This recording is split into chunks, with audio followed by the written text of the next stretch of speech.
Hello, children.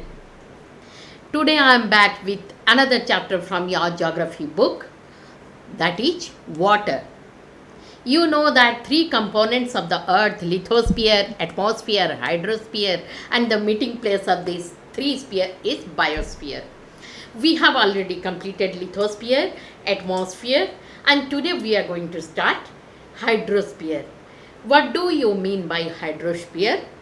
Hydrosphere is the water bodies of the earth. If we are talking about water, which images come to your mind?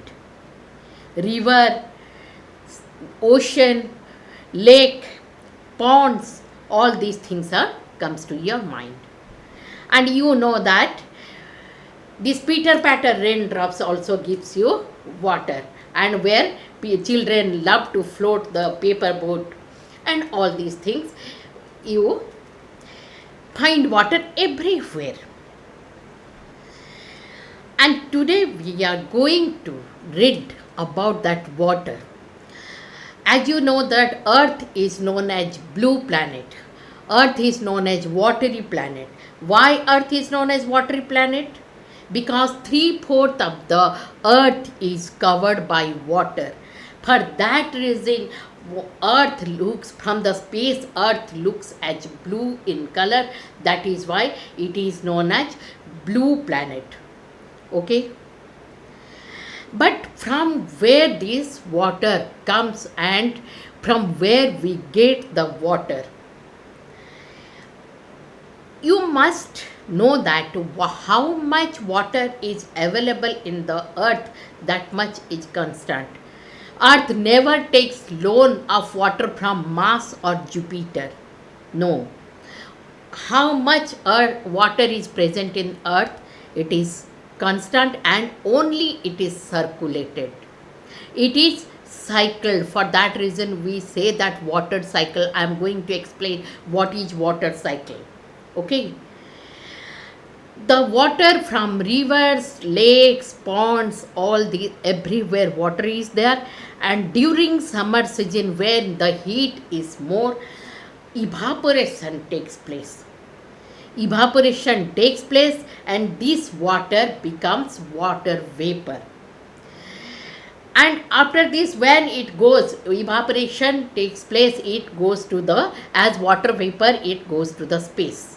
And when it gets comparatively cooler temperature, again these water vapors condenses and it becomes tiny droplets of water. And these tiny droplets of water floats in the sky.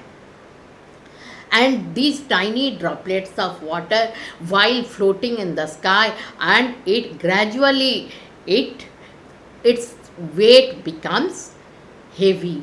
And when the saturation point comes and that water cannot float, it becomes heavy, then it falls to the ground, which is known as precipitation. And this is the water cycle. Cycle: evaporation, condensation, and precipitation. Again through precipitation, these raindrops comes, and these ponds, lakes, and all these water bodies fill with water. Okay, this is known as water cycle. But children, you know that earth is watery planet, and everywhere water is there. 3/4 of the earth is covered by water. Then why we people face water scarcity? Do you know? We know, always we have been hearing that water is precious, we should conserve it, we should not waste it. If water is available in abundance, then what is the need to conserve the water? Why we should use water judiciously? Why we should not waste water? Because it is renewable resources, we get it from the nature, we get it from the earth. Why this water scarcity problem is there? From this distribution of water, you can know that though in earth water is available everywhere, 3/4 of the water earth is covered by water, but all the water is not potable water. All the water is not fit for human use. Maximum water is saline water, which is there in oceans and seas. 97.3 is saline water, and the statistics is given. I have written here on the board. All of you see that 97.3 is ocean water and it is saline water. It is not fit for human use, it is not fit for plant use, it is not fit for animal use. Only watery animal and watery plant can survive in this by using this type of water. Okay, and rest of the water, some of the water is covered by ice caps, and some of the water is groundwater, and freshwater lakes, inland seas, salt lakes, atmosphere, rivers. Like this, I am saying you how much water we get. Children, you see the distribution of water. Oceans, 97.3% of water is coming under oceans, which is saline water. It is not fit for human use, it is not fit for animal and plant use also. Only some water plant and water animal, they can survive in this atmosphere, in this type of water. Second thing, 2.2% is coming under ice caps, means the water is in ice forms. It is also cannot be used by human need. Then groundwater 0.68, which can be used. Freshwater lakes 0.009, it can be used for human being, and salt lakes cannot be used. Atmosphere 0.0019 is water vapor, which is present in atmosphere. It is also not necessary, not required. And rivers 0.0001.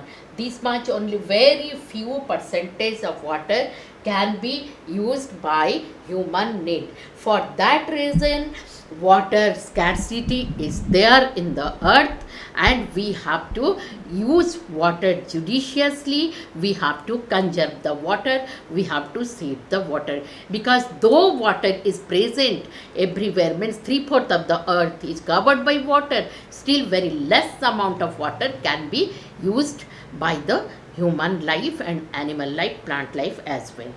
Okay, and now I'm going to show you that there are ocean bodies, sea bodies. In ocean also water is there, lake also water is there, river also water is there. And some facts also given in your book, that Dead Sea in Israel has salinity of 340 grams per liter of water. Swimmers can float in it because the increased salt content makes it dense. Salinity is the amount of salinity, means what? It is the amount of salt in grams present in 1000 grams of water. Average salinity of the oceans is 35 parts per thousand.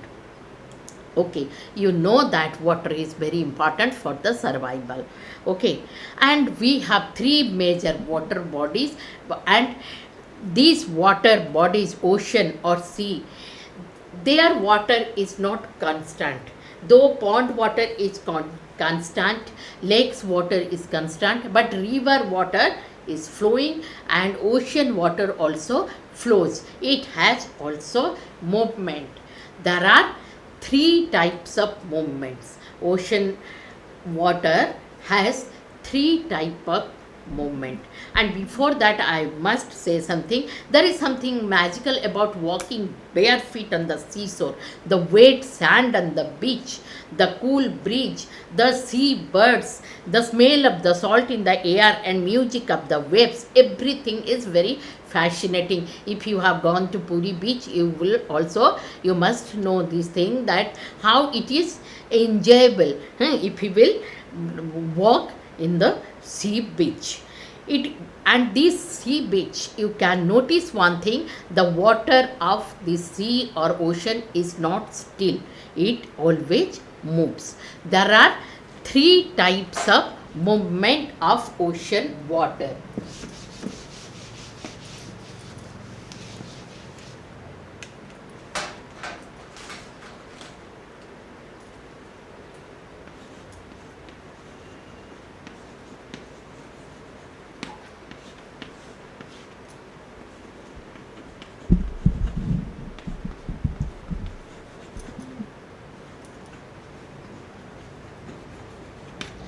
three types of movements of ocean water: waves, tides, and currents. And today we shall read about waves only. Waves means, suppose you are playing one throw ball on the beach and the ball falls into the water. What happens? It is fun to watch how the ball get washed back to the shore by the waves. Again, if he will throw the ball into the sea, again that wave brings the ball to the beach, to the seashore. When the water on the surface of the ocean rises and falls alternatively, the water of the surface of the ocean rises and fall alternatively like this. It webs, it goes up and something comes and goes up like this. They are known as waves. Okay, they are called waves. And this type of waves always taking place. This earth, this water never still, never constant, it always moves like this. And when there is storm, when there is cyclone, when there is tsunami, then the waves becomes very high.